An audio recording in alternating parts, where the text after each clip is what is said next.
प्रदेश में सबसे ज़्यादा किन्नू का उत्पादन सिरसा जिले में होता है।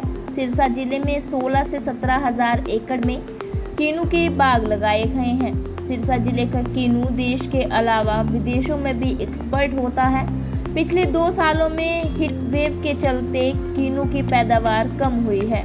इस बार बागबानों को उम्मीद थी कि फसल की पैदावार 2 साल से अच्छी होगी, लेकिन पिछले हफ्ते आए तूफान और बरसात बागबानों की उम्मीदों पर पानी फेर दिया है।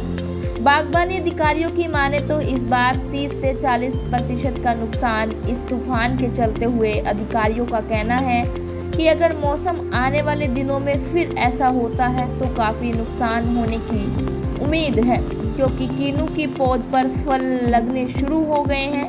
ऐसे में अगर फिर तूफान या अंधेरी आती है तो किन्नू को काफ़ी नुकसान पहुंच सकता है। सिरसा जिले में डबवाली क्षेत्र में सबसे ज़्यादा किन्नू के बाग हैं। बागों की तस्वीरें देखकर ऐसे लगता है कि किसानों को काफ़ी नुकसान हुआ है। बाग में लगे पौधों से फल टूटकर नीचे जमीन पर बिखर पड़ा है।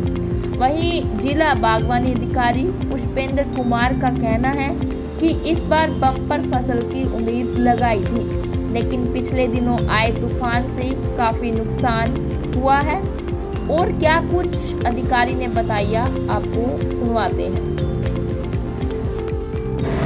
इस संदर्भ में आपको एक बताना चाहूँगा कि सिरसा पूरे हरियाणा का सबसे अग्रणी जिला है जिसमें किन्नू का हमारे बम्पर उत्पादन होता है और ये पूरे देश के अंदर इसका नाम चलता है। किन्नू के अंदर जो हमारे यहाँ पे खेती होती है और लगभग हम पूरे क्षेत्रफल की बात करें तो किन्नू के कम से कम यहाँ पे 17 से 18 हज़ार जो एकड़ है वो हमारे यहाँ पे लगभग एरिया है। और पिछले 2 साल से ये नुकसान हमें देखने को मिला। पिछले 2 साल से हीट वेव आने से किसानों को बहुत भारी नुकसान हुआ था और किंतु इस वर्ष बहुत अच्छी उम्मीद थी कि किसानों को बहुत बम्पर पैदावार होगी, किंतु ये अचानक 27 जो पीछे बारिश, ओलावृष्टि और जो आंधी तूफान आया है उससे किसानों में के खेतों में ये देखा गया है कि जो फ्लावर ड्रॉप है उसकी जो परसेंटेज है बहुत ज़्यादा बढ़ गई है। और फ्लावर ड्रॉप होने से कहीं ना कहीं उत्पादन आगे जाके जो दिसंबर जनवरी के अंदर जो उत्पादन है वो कहीं ना कहीं प्रभावित होगा। और ये हम अनुमानित तौर पर हम कह सकते हैं कम से कम 30% या 30 से 35% का जो बागों के अंदर जो उत्पादन है वो कहीं ना कहीं प्रभावित होगा।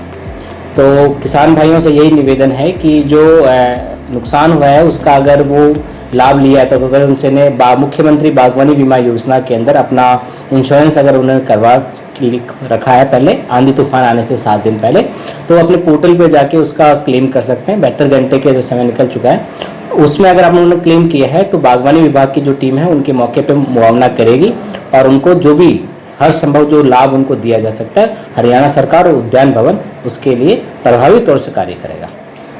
हम एक अनुमानित मानते हैं कि अगर एक एवरेज मान के चलते हैं किसान के 1 एकड़ पे हम मान के अंदर 100 क्विंटल 100 से 120 क्विंटल एकड़ प्रति एकड़ हम एक उत्पादन मान के चलते हैं, लेकिन पिछले 2 हीट वेव के कारण वो सीधी पिछली बार 50 क्विंटल प्रति एकड़ में आ गई है।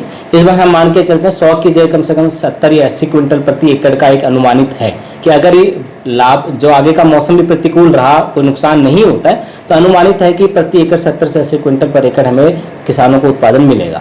अगर आगे भी ये मौसम अगर इसी प्रकार का रहा तो जो नुकसान है वो उसकी दर और बढ़ सकती है। किसान अभी जो किन्नू का सबसे गर्मी से बड़ा नुकसान है और आंधी से बड़ा नुकसान, क्योंकि फ्लावरिंग का स्टेज का समय, अगर इससे भी ज़्यादा तो ये 50% नुकसान तक भी जा सका। अगर वापस इसी प्रकार की इतनी तेज़ तूफान आया तो ये 50% नुकसान हो सकता है कि अनुमानित है। अभी ये मौसम विभाग तो भी सभी किसान भाइयों से तभी निवेदन है कि वो जल्द से जल्द अपना जो इंश्योरेंस की प्रतिक्रिया है उस पर अपने पोर्टल पर क्लेम कीजिए अगर ऐसा होता है तो आपको जो नुकसान होगा उसका विभाग भरपाई करने की कोशिश करेगा।